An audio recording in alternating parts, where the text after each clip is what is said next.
السلام علیکم۔ Urdu centre hub میں خوش آمدید۔ دوستو، کچھ ہی سال پہلے کی بات ہے۔ صدر بازار میں ایک آصف نامی درزی کی دکان ہوا کرتی تھی، جو کہ بہت ہی کمال کا درزی تھا، جو کہ لیڈیز سوٹ کی سلائی میں بہت مہارت رکھتا تھا۔ اسی وجہ سے اس کے پاس بہت دور دور سے عورتیں اپنے سوٹ کی سلائی کروانے آیا کرتی تھیں۔ یوں تو آصف بہت ہی کمال کا درزی تھا، پر وہ بہت ہی زیادہ کنجوس قسم کا بھی آدمی تھا، اور اسی وجہ سے آصف کے گھر والے اس سے زیادہ خوش نہیں تھے، کیونکہ وہ اکثر ہر کام میں کنجوسی ہی کرتا رہتا تھا۔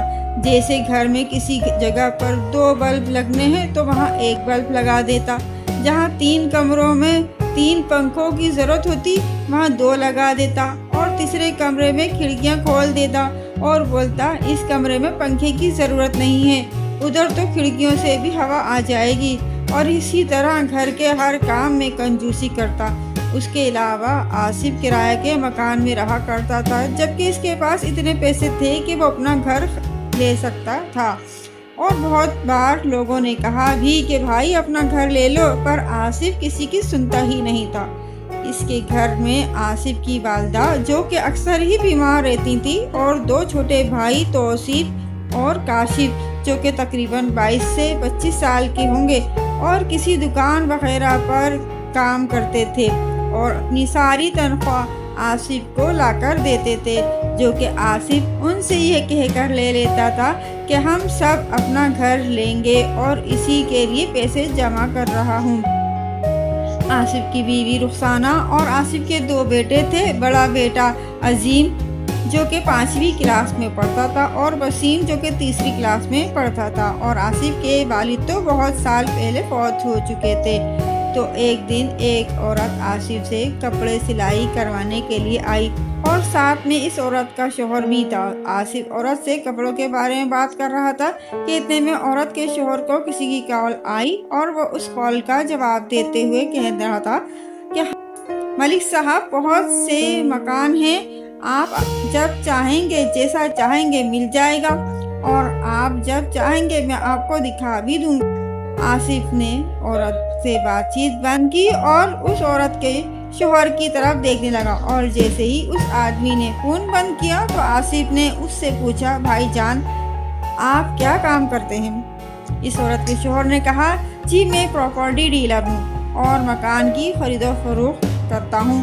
آصف نے اپنے ہاتھ میں پکڑا ہوا اس عورت کا سوٹ سائڈ پر رکھتے ہوئے کہا، ارے بھائی، کیا آپ مجھے کوئی سستا سا گھر دلوا سکتے ہیں، جو کہ کافی بڑا بھی ہو، اور اس میں 3-4 پوشن ہو، اور 3-4 فیملیاں آرام سے رہ سکیں، لیکن اس کے پیسے بھی کم ہوں؟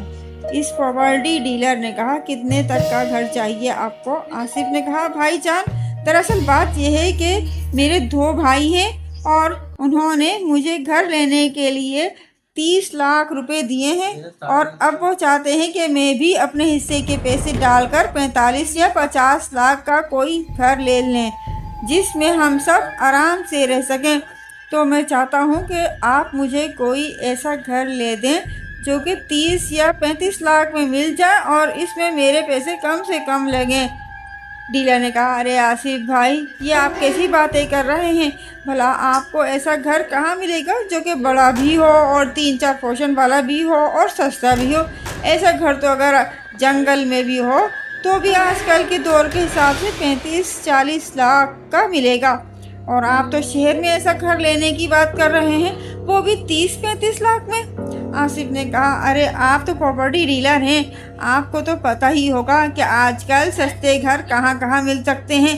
پراپرٹی ڈیلر نے کہا، ہاں گھر تو بہت ہیں، پر جیسا آپ چاہتے ہیں اور جتنے پیسوں میں چاہتے ہیں اتنے میں کوئی نہیں ملے گا۔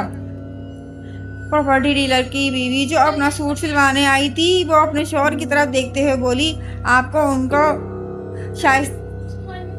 کو شائستہ وغیرہ کا گھر دکھا دیں، وہ بھی تو بیچ رہے ہیں، اور وہ ویسا ہی ہے، اور وہ بالکل ویسا ہی ہے جیسا آصف بھائی چاہ رہے ہیں۔